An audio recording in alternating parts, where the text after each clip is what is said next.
Maayong adlaw katawhan sa Dios sa Archdiocese sa Uzamis, sa ngalan sa atong talahuron nga Arsobispo Archbishop Martin Sarmiento Humawad Didi, ug sa kahugpungan sa mga kaparian sa tibuok lokal nga simbahan dinhi sa Uzamis, gikan dinhi sa Immaculada Concepcion Mission Station sa Concepcion, Misamis Occidental, kini nausab si Father Jesse Langgam, magahatod kaninyo sa pamalandong karong adlaw. Adlaw karon nga Huwebes, sulod sa ikaduha nga semana sa ordinaryong panahon diya sa kalendaryo sa atong simbahan, Enero 18, 2024. Ang ebanghelyo nga atong pamalandungan karong adlaw mga igsuon, atong kutluon gikan sa ebanghelyo sumala ni San Marcos.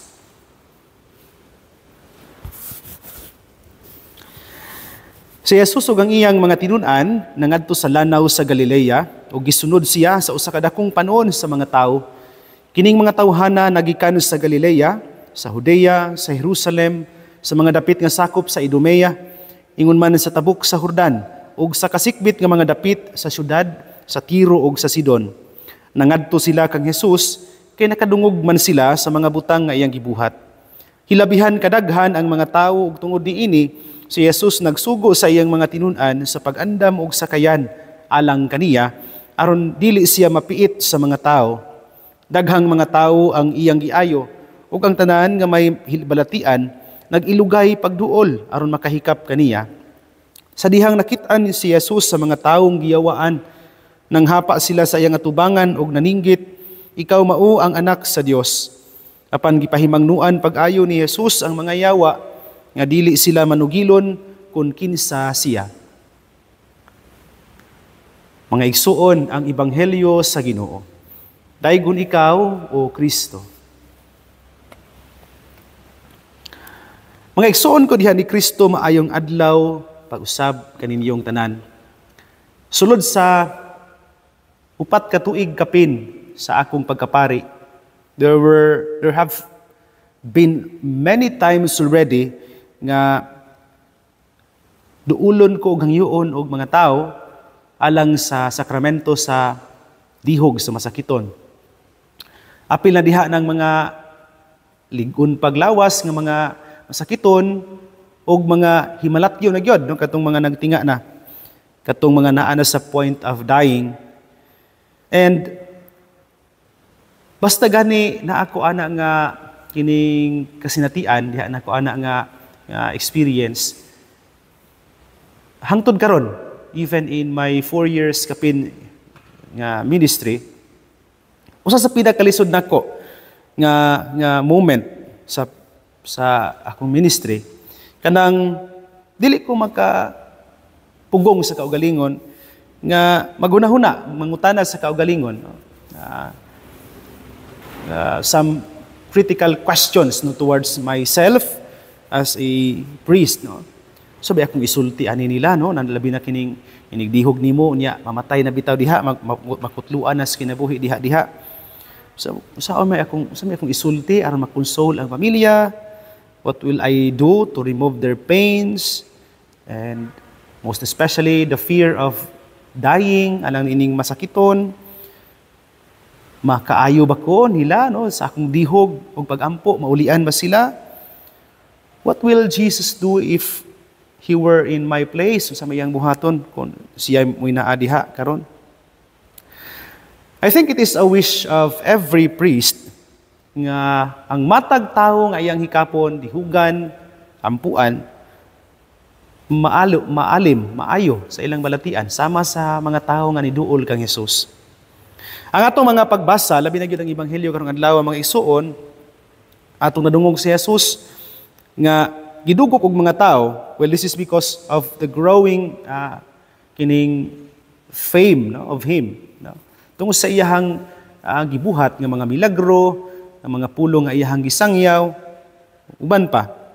So people from all places they were all coming to Jesus, and matud pa sa ebanghelyo, they were pressing unto him just to touch him, aron lang muhikap niya.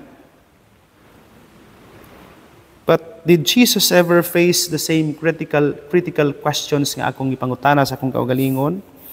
Like many of us priests, nagpangutana sa ingon. Ang tanan bang mga tawo nga iyang gihikap na ayo sa iyang balatian, sa ilang mga balatian? There was one occasion that Jesus didn't cure a person instantly, for he was not in a proper disposition, like the story of the paralytic man. Wala diya ayuha dayon, no? Jesus had first to forgive his sins, ayo sa niya da, pasaylo daan ang iyang sala, before he made him well. So, he forgive him before he made him well. No? Giayo sa. But in many cases, mga igsoon, I believe that Jesus never hesitated to cure any person. Wala gyud say pagduha-duha. Giayo niya instantly ang tawo nga masakiton. For that was what he was born for. A savior, a healer, a redeemer with a compassionate heart and a lover of every person. Kanindot kay no? Nga kinabuhi nga gipuy-an sa Ginoo ni Jesus atong Ginoo. Hangtod ba karon nag-alim gihapon si Jesus? I think yes. And I believe He is healing continually everyone who is in the state of kining sickness karong panahona. He heals every one of us in the sacraments, diha sa mga sakramento. Wala man sa ilaing gipangayo nato aron maalim ta sa atong mga balatian. Labi na gyud sa atong mga sala. All He asks us to do is to pray, to ask for forgiveness for our sins, to love the Eucharist, where He offers Himself as our salvation, and to increase our faith every day sa atong kinabuhi. Some may be cured, maulian, physically. And physically, some may not be cured. Dili gyud tanan pod maulian physically. But I'm sure that even though some is not cured physically, they who have received the sacraments have been forgiven of their sins and may face God in heaven, free of the sickness of the soul tungod sa sala. Kung naamay na ulian, naapoy wala, that doesn't mean that Jesus has made Himself unreachable and untouchable. Kay wala mauli ang Ginoo, wala mauli ang masakiton, wala magpasabot nga si Jesus, wala na diha sa sakramento, o wala na siya magpahikap, o dili ni siya maduol sama sa nahitabo sa Ebanghelyo. Whenever we feel as if our sufferings and our sickness are prolonging, pasig mauni ang paagi sa Ginoo, paagi ni Jesus, aron mas muduol pagyud niya. So I tell you, dut yud, duol yud, sama sa gibuhat sa mga tao karon sa Ebanghelyo nga nag-ilugay pagduol sa Ginoo. Keep on pressing just to touch Him.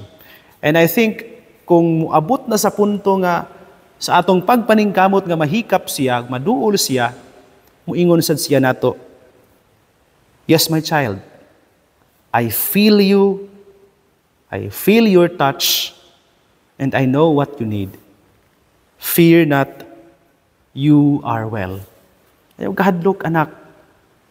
Nabati nako ang imong pagtawag o pagsangpit o ang imong paghikap. Ayaw kahadlok, maayo ka na. Mao nga mga igsuon, dili gyud ta mohuno nga magampo alang sa mga igsuon natong mga nagmasakiton o alang sa atong kaugalingong mga balatian, pisikal man, emosyonal, o uban pang mga balatian. Labi na gyud kining atong pagkamakasasala. Aron atong mabiyaan ang kinabuhing naa sa sala, aron maalim ta og mahatagan og bag-ong kinabuhi ang atong kalag, inaagi sa pagpasaylo sa Dios. Akong balikon, hangtod karong panahona, God is inviting us to come to Him, touch Him, so that we may be well and healed of the many things, the many sickness nga naasulod nato. Nung nanghinaot ko nga matag adlaw Umatag higayon nga nagtawag siya nato diha sa mga sakramento, diha sa misa, diha sa pagampo. Mudutot yung taog muduol aron mahikap o mabati siya. Hinaot pa unta. Mga igsuon ko diha ni Kristo, dinhi na lang kukutob, apan sa dili pa nako tapuson kining pamalandong, tuguti una ako sa pagtunol sa akong greetings sa tanan karong adlaw nagsunod pag-ayo nining atong programa kaninyong tanan daghan ug daghan gayud kaayo nga salamat. Nagahapong adlaw dito ta sa Labo para mamiesta sa parokya ni San Antonio Abad. Salamat kay sa itong mga listeners nga nanawag na hapon pero wala na gyud tay time pod para mudugay no nga makighinapi sa anglit na amantay human og paniudto nang uli sa midayon mga kaparian upod miuli sa kudayon dinhi sa parokya para mohimo misa no ni novena para sa ulo sa kapistahan ni Senyor Santo Niño karong Domingo no, dinhi sa sentro. Salamat kay ninyo mga listeners nato gikan sa Labo no. Salamat labi na gyud kang Tatay Boy ug Nanay Kunsing sakop sa dapit sa Sangay Diot, paingon Sangay Dako, iha sa Gutukan Diot, Gutukan Dako no, Kapukaw. Salamat kaayo ninyo no. Sakop dapit bahin sa Clarin, labi na gyud kang Nanay Waning, ang Delmo Gadila Bakod. Salamat kay ninyo diha no. Kang sa mga pamilya diha no kang Don Miguel Nunez na salamat kaayo. Kang Marife ug Julian Ladio no salamat kay ninyo diha no sa mga taga Clarin. Salamat po sa mga tigpaminaw nato diha sa tagsa-tagsa ka mga panimalay pinagi sa TV, sa radio, sa Facebook o sa YouTube labi na gyud sa mga naa sa ilang tagsa-tagsa ka panimalay karong adlaw, maayong adlaw ug maayong buntag no kang Sir Alan ug Ma'am Cristo Bitania, kang Sir Dado ug Ma'am Benny Canunio, kang Tatay Ben ug Nanay Rafael Estosi sa Estosi family, good morning no. Sa pamilya ni Nanay Helen Novo and family, kang Dr. Lady ug Kuya Aldrin Paris and family ba sila mga anak, kang Aldriana, kang Paula ug kang Japoy, good morning. Kang Rodel ug Emma Alamilio no. By the way, please include in your prayers si Rodel Alamilio nga ni undergo og surgery ni atong miyaging adlaw tungod sa iyang balatian sa ulo no, nabagok siya samtang nagduyan. Si Rodel na ila no sa iyang driver nga for hire no nga maayong mo drive, maabot og lagi yung mga dapit, mga biyahe nga pamilya. Si Rodel no, naila na siya na. So please, katong mga nakaila niya, hangyoon mo na ako sa pag-ampo para niya, no? Para sa iyang recovery og healing. Sa pamilya sa Pero, Kong, salamat kaayo. Kang Nanay Ju Idol and family, kang Pariramil Uringot and family, kang Parirudong Tumataw and family, sa Takan de los Santos ug Medis Caruso family, kang Kapitan Renial Asok and family, kang Ma'am Emma Filipino and family, kang Ma'am Maris Huxon Gambua and family, kang Nanay Dora Liagas and family, kang Board Member Emmy Lahay-Lahay and family, sa pamilya Lahay-Lahay, Auman, Hermoso, Lagat family, good morning, kang Ma'am Rosvilla Kalimpusan ug Ma'am Marceline Primasio, kang Ma'am Nida Munoz and family, kang Chris Bebet Pistilios and family, kang Primitivo ug Elena Lausa and family, good morning, no, salamat kaayo. Kang Ma'am Emma Tuba and family, kang Richard Bation and family, sa pamilya Bation, Laranjo, Amparado, Johnson, Macabio, salamat kay ninyo. Kang Nanay Rosie Maghanoy, sa pamilya Alfaro Cañete, good morning. No? Salamat kay ninyo sa inyong kanunay nga pagsunod ining programa. Sa mga naa sa nagkadaiyang mga dagyong dapit nga maabutan, no? Labi na Gius Manila, ni akong igagaw, Gary Viña Jr., sa Kantilan, Surigao del Sur, no?